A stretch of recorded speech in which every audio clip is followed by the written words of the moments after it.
I'm Kim Strobel, and this is She Finds Joy.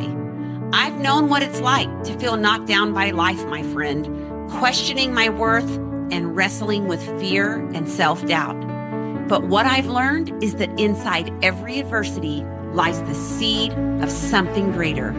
What grew from that struggle was a mission to help others rise, face the hard stuff, and step fully into their own version of greatness with joy and happiness leading the way. I'm a truth-telling, real-talk happiness coach who believes in giving you zero fluff, no BS advice, just the tools and mindset shifts that actually move the needle. Welcome to the space where small steps lead to big joy. Hi, everyone. I am back after a 2.5-year hiatus from podcasting. Back in October 2022, I was feeling really overwhelmed with all the content creation, and I decided to take a sabbatical from podcasting. But it's with renewed energy that I am back on the She Finds Joy podcast, and I have so much I want to talk about. I feel this great inspiring inside of me to share a lot of what I've been learning. And so these next episodes, I think, are going to be about 15 minutes long. I'm going to make them a lot shorter than what the others were. These are just going to be fun little tidbits for you. Maybe you're driving to work, you're taking a 15-minute walk, short snippets, little bitty things that we can do to up-level our life, to feel fully alive in our life, to feel more happiness, more joy, to be more bold, more authentic, more real. And so I'm back and I'm excited for the first episode from my hiatus. And so welcome back. And what I want to do today is I really want to have a real conversation around something that I know so many of us have experienced. And it's this idea of being told that we're simply too much. And I feel like this is especially prevalent in women. And in fact, women get bullied more by women than they do by men many times when it comes to just really being all that you are. Whether you are energetic, whether you are opinionated, whether you are bold, brave, ambitious, outspoken, assertive, all of these things that are the magic of who we are, others do not want us to shine that brightly. They want us to dim our light so that we can make them feel comfortable. And I will tell you about a couple of incidents in this episode, but I really do feel like I'm one of those women who I've been highly judged and highly criticized and highly labeled my entire life. I don't quite know what it is, but I do know that I could tell you 17 stories right now about a time in my life when people judged me harshly. I mean, right now I get judged because I'm a runner. I've always been a runner. I usually run about 40 miles a week. And people literally judge me because I'm a runner and I have good legs. I mean, it's crazy. Okay, look, I got other problems, but I've got really good legs. And it's because I run 40 miles a week. But yeah, I get judged for that. What I have noticed is that every single time that I try to up level in my life, every time I try to step into a bigger version of myself, that's when the haters, the keyboard warriors, the negative Nellies, the trolls, the criticism came. But here's what I have learned. Your light will always trigger those who are afraid to shine their own. And I'm going to say that one more time. Your light will always trigger those who are afraid to shine their own. And I think that part of the reason I'm feeling really inspired to show back up on this platform is I have been reading Rebecca Campbell's book, Light is the New Black. And in that, my counselor's the one that told me about it. And in that, she's really saying, look, you were given a God-given light. You are supposed to shine that light. You're supposed to hold your light, own your light. You're supposed to walk in your truth. And we have to push back on those old societal scripts that tell us that we must shrink ourselves in order to make other people feel comfortable. And so I want to share just a few examples of just my own personal journey with criticism. Like I said, I've probably got 27 different ones, but my whole life I've been told, you smile too much, Kim. Or when I was a classroom teacher, I was told I dressed too nice. They wanted me to wear khakis and the red polo every day, and I liked to wear cute dresses. I liked to wear skirts. And so that really rubbed some teachers in the school building the wrong way. I love clothes. I love dressing up. It made me feel good. I've been told I'm arrogant, right? No, now you know what? That's actually called confidence. And I fought really hard for confidence in my life. Or sometimes I've been told that I'm opinionated or that I'm assertive. But in fact, that's what we call leadership. And so it still kind of blows my mind when I think back to the times in my life when I've really had to play small. And I really tried to dim my own light because I knew that my light simply made other people feel uncomfortable. And as women, this was modeled behavior to us from our own mothers and grandmothers who actually had to dim their light in order to play it safe. I mean, I think it wasn't until 1974 or something that a woman was even allowed to own her own home. Craziness. But in my own life, I can tell you that I've worked in even, somewhat toxic work cultures where my shiny, happy, positive outlook some of the time, this light that I emulated, made me a culprit for other people attacking me. And I'll give you an example of that. At my school, we were told that we could wear skirts, but that there was a rule of knee length skirts. I knew that the women in my school were going to administration and constantly complaining about my legs. Now, because of that, I always wore my skirts 2 inches below the knee because I already knew that people had an issue with my legs. So I was going to go above and beyond the rule and make sure I was super safe. It did not matter. There were a certain group of women who were constantly going to administration complaining about my legs. And so I was asked by the administration if I would just simply start wearing pants. I kid you not. Kim, can you just wear pants? Because I'm tired of dealing with these people coming into my office and complaining about your legs. Now, I love the administration and they were somewhat new in their career. And in all reality, we know exactly how they should have handled that. But what I did is I started wearing pants so that I could take the light off of me and I could have less criticism coming my way, which, as we all know, is absolutely crazy. But I was young. I didn't want the unnecessary attention, so I simply wore pants. Then a second episode happened. Hello, friends. I want to quickly interrupt this podcast to tell you about why we need to consider placing happiness at the forefront of not just our schools, our businesses, our organizations, and Fortune 500 companies, but really understanding that when we place happiness at the forefront, we change every single lever in a person's life, from how they're showing up in their workplace to how they're showing up in their health, their family, their fitness, and all the other important areas that are super important to living a life that feels very good from the inside out. As many of you know, I travel across the country and give motivational keynotes to schools, businesses, people like the FBI, banks, healthcare organizations, and of course, schools and education conferences. And I am so adamant about teaching others the positive effects that happiness and well-being can have on our brain. We know that when we can get employees' brains to positive versus negative, neutral, or stressed, they are going to be 31% more productive in their jobs. They're going to be 10 times more engaged, 3 times more creative, and 23% less stressed.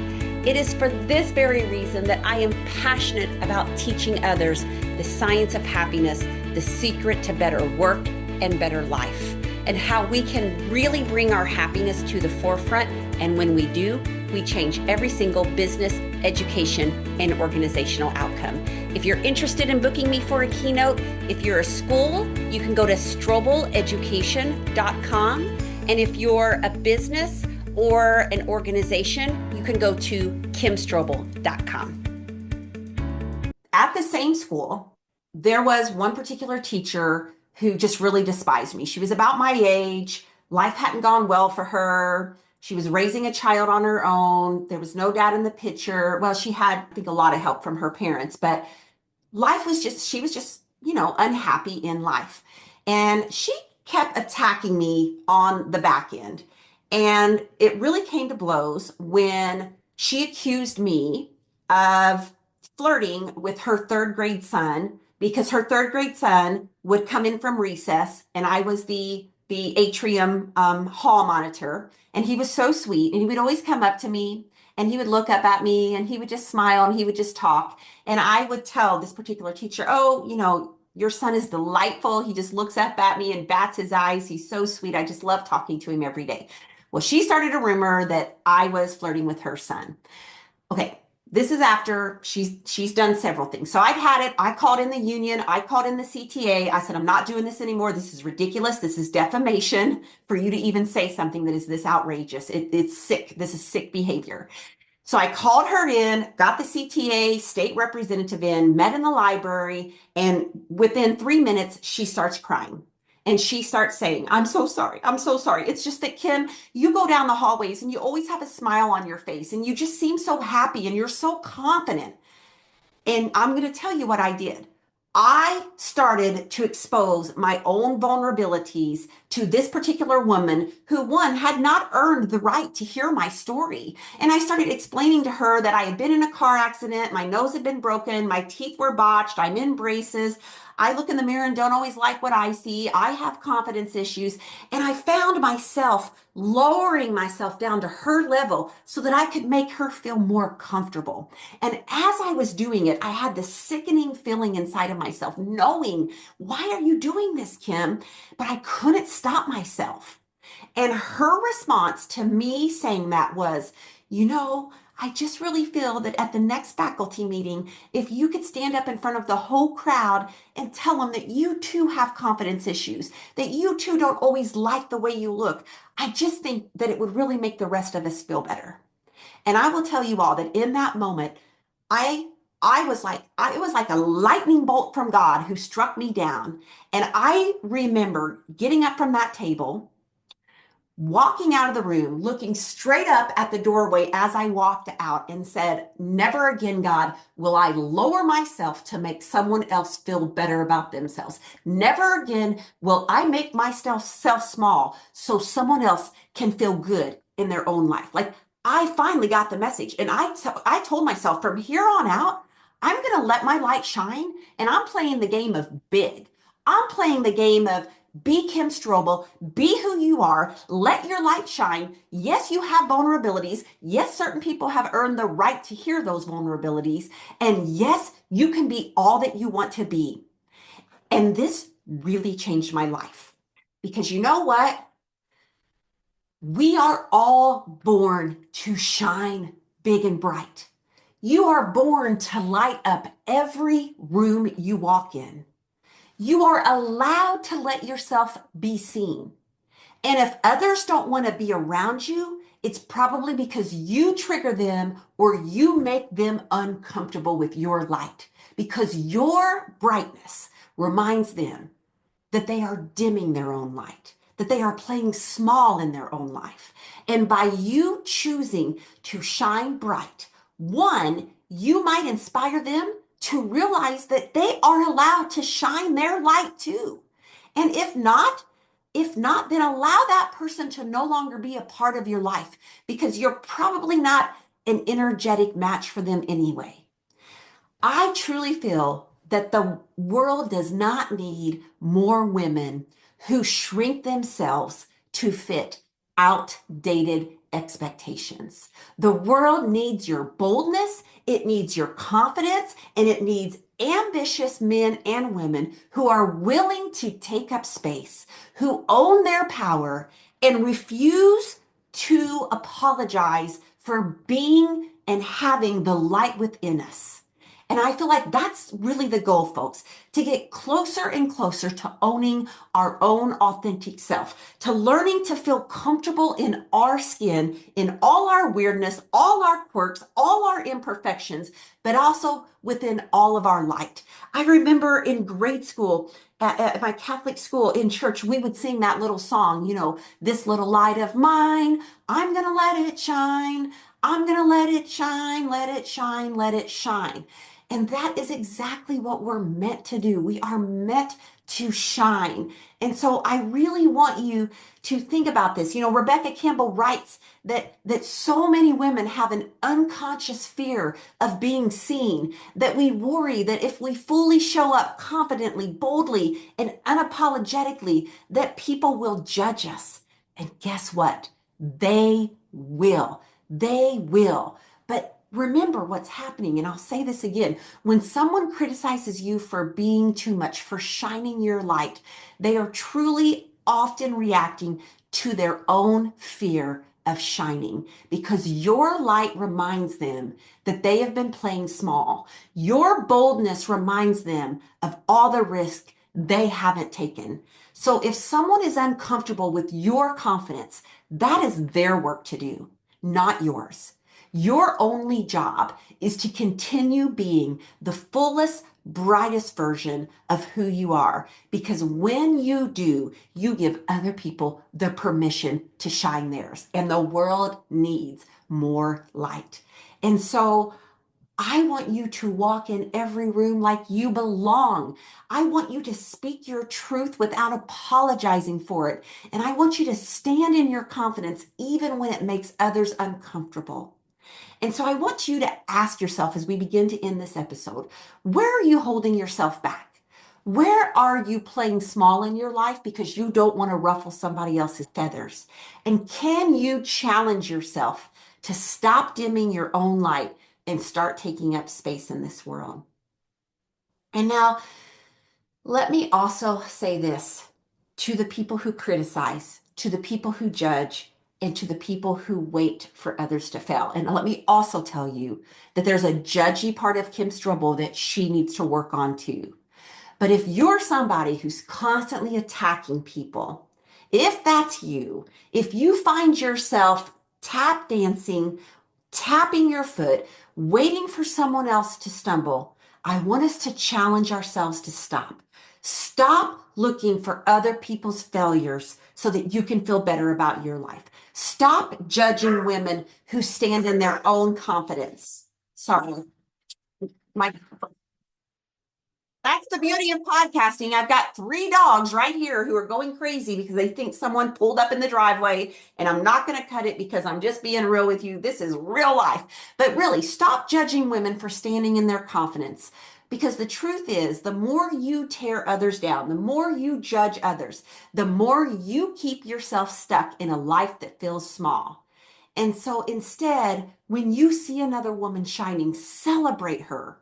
Because when you do, you're not just lifting her up, you're allowing yourself to step into your own greatness too. And so decide right now that you will no longer play small, that you will continue to show up and push yourself to let your light shine, because the world needs your light.